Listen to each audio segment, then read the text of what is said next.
Hello and welcome back. This is Angelus, and thank you for visiting me with another informational video creation of mine. Now, we have been talking about this for a long time, we being my wife and I, to a lot of our clients. Some of them are coaches. In fact, a lot of them are coaches, and a lot of them have been coaches. And the question comes up, what's the difference between a life coach and a business coach? Well, if you're a life coach, you really need to pay attention to this video. And if you're seeking a career or life coach, you really need to pay attention to this video. In essence, the definition is a life coach is a coach you hire to deal with a part of your life grid, the part that perhaps you're having trouble with in the areas that are non-business related. In essence, that's what it is. Some life coaches are date coaches, help you to, look for a date, how to go into the dating scene again if you've been out for a very long time. Others are to help you with, social matters with your family, maybe just to get back in touch with yourself. A lot of great life coaches out there, and they're very good at doing this for you. Now, here's the thing. I'm a business coach / consultant. But I do have, and I do use, and I have in my repertoire many devices on life coaching, which to me, you can't be a good business coach without those components. Now, my suggestion, or at least my professional observation for you life coaches out there, you should learn how to align and apply to your business practice business coaching as well. You don't have to go into deep if you don't particularly like to be a business coach. You don't have to. You just need to add it on to your repertoire of life coaching. Now, for the average person out there, my suggestion is if you are looking for a life coach, find a business coach that has life coaching experience and the mindset of. Now, with those short definitions, what is life coaching and business coaching all about? Technically, like I said, if you're a business coach, you should be also a life coach to some degree. And if you're a life coach, you better have, for the sake of your clients and your business practice, as well as the next level of its success, you need to see the holistic view of this client of yours. When I'm called into a business consulting, coaching, or training situation with my clients, 99 times out of 100, it's not always the problem. Yeah, it might be the one that's most pertinent or the one that the client is focused on the most, but it's usually not the real issue at large. What I mean by that is they come to us, they want to get their business to the next level, or they want to leave a legacy, or they want to improve the performance of their staff and of employees. Some of them, without ego, will come to us and say, I want to be trained to be a better manager / leader. Well, that's fantastic. No problem. I'm a business coach. It's easy to do. But here's the thing. What you do in one place, you do in all places. So I usually find out very fast after, a little observation and, analyzing the business practice that the problem with the business owner is not always the business.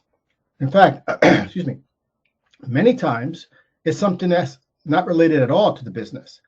I've had clients come to me because doctor's orders, they are suffering from hypertension, obesity, poor health, stroke. They've had a heart attack just coming to me. And that's because they're workaholics. And this video is also good for workaholics. They have forgotten the reason why they became entrepreneurs to begin with. So let's get to the basic. When you find that ideal job, that you're working for a corporation or some company, you first went to school for it. You got accreditation, certification, you got your degree because your aim was to work for that company. So when you work for that company and you finally are there, your dream, your only purpose to be there is to create a lifestyle for yourself.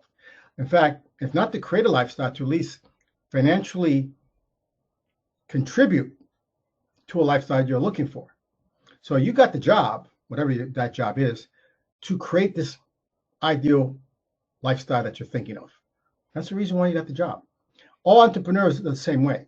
When they decide to become their own boss and they're making their own money to their own business, they have this dream. Okay, this is where I want to live. This is how I want to live. This is what I want to do, and then something weird happens along the way. In both jobs, they forget. They get so caught up in the ritual, the rut of the day, the to-dos. They get so caught up in the daily operations that they don't remember what they were there for, why they created this for. So you need a life coach to direct you and what you forgot.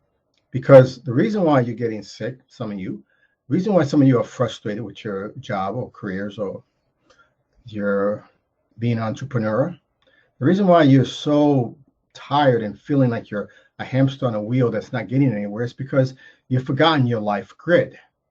You've forgotten everything about your life grid.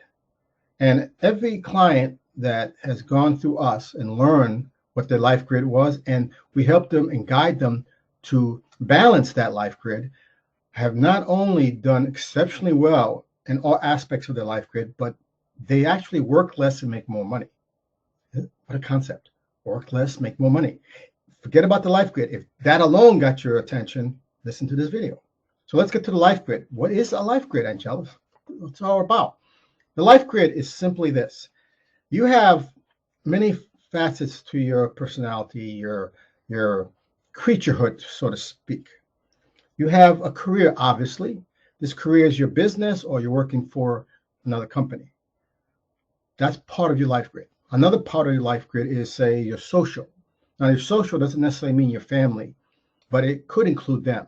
But the social means, let's just say you're an introvert and you really don't know how to connect with people, maybe your colleagues, maybe those you networked in outside, maybe you're a liaison in your company to talk to other people and to connect with other leaders of other department heads, other companies, but you're not geared with social cues. You're not equipped to read social cues, to communicate effectively, efficiently, and to be that liaison if you're given that job. And if you're an entrepreneur, you're automatically a liaison when it comes to your vendors, the outsourced work that you give out, your clients, your networks, everything. So your social is very important. That's a part of your life grid that you need to do well as your career. Maybe it's just dating. Maybe you just want to go out and find somebody special and get back out there for your own personal needs. That's a part of your life grid. Another part of your life grid could be your hobbies. Now, remember, this is very important. Your hobbies is not your career. Never make your career out of your hobby. I know you've heard that before. Say, I have a hobby, and if I can make it into my full-time business, I'll be so happy. There is a problem with that because when it's a hobby, it's not designated to make income. It's creative, it's fun, it's leisurely, and it's meant to just be relaxing. That's not always true when you make it into a business. You have deadlines, you have quotas to meet, you have people, if you have staffs and employees to take care of. You have lots of responsibilities. It isn't always creative, leisurely, and fun. So a hobby should never be turned into a business. There's also relationship. That part of your life grid is very important. Now, it's not necessarily social, but it could be. But relationships could be maybe like many of my clients. They never got together with their family, their children. They're so busy with their career life grid that they actually miss some of the growing up of their children, or they're not having a great relationship with their spouse at home. Maybe they haven't gone out and had a time, some quality time with their family, their nuclear family, their original family, their sisters, brothers, mothers, and fathers. Very important. Relationship is the most important part of your life grid, which the career life part has taken away for some reason for many of you. There's the physical, of course. That physical part is we're all creatures, we're all animals, and we need to move and exercise to stay healthy. Hence, again, many of my clients come to me, they're already sick because they have forsaken everything about their health just for the career part of the life grid. So you need to exercise. You need to go out and just enjoy sun watching, see the dawn, see the twilight, go out into the woods, go take a hike, go on a vacation. You need to get connected with that which makes your whole physicality better. emotionally, physically, spiritually. Oh, spiritually, another part of your life grid. A lot of us, well, all of us are spiritual beings. Whether you're part of a religion or not, it's irrelevant. We're all spiritual beings, and we need a time to get in touch with our spirituality. Whatever that is, it could be going to church, synagogue, it could be meditating, it could be praying, it could be going watching the late Dr. Wayne Dyer YouTube videos, whatever it takes. You want to get in touch with that part of you that is more than just working and living in this life. Another part of the life grid would be your emotional. Of course, emotional development is as important as anything else. And so many people, especially those who don't have social graces, those extreme introverts, they really are lacking in that area. And once you have an emotional stability and your integrity in the way you operate in your life grid, everything in the world seems to get a little easier, a little better. It's not as hard. Very important part. Now, family is another part of that life grid. Now, again, this could be related more to social or relationship, but not necessarily. It's a separate thing. Some people don't have family, but those who do have a family, this is important. This is like the major part of your life grid. And many of our clients will come to us, and that part is suffering so badly because they're only participating primarily in the career only part of their life grid. So now you got the family to think about. Another most very important but final would be your financial life grid. This has not necessarily anything to do with your career, but it could. But your financial life grid is very important. How do you manage your money? How do you invest your money? What's the mindset of how you deal with your money? How do you save? Who do you talk to? Who do you work with to make sure that you are investing, saving, and properly managing your financial lifestyle? You see, all these are lifestyles, all part of your life grid. All these need to be balanced as best as possible.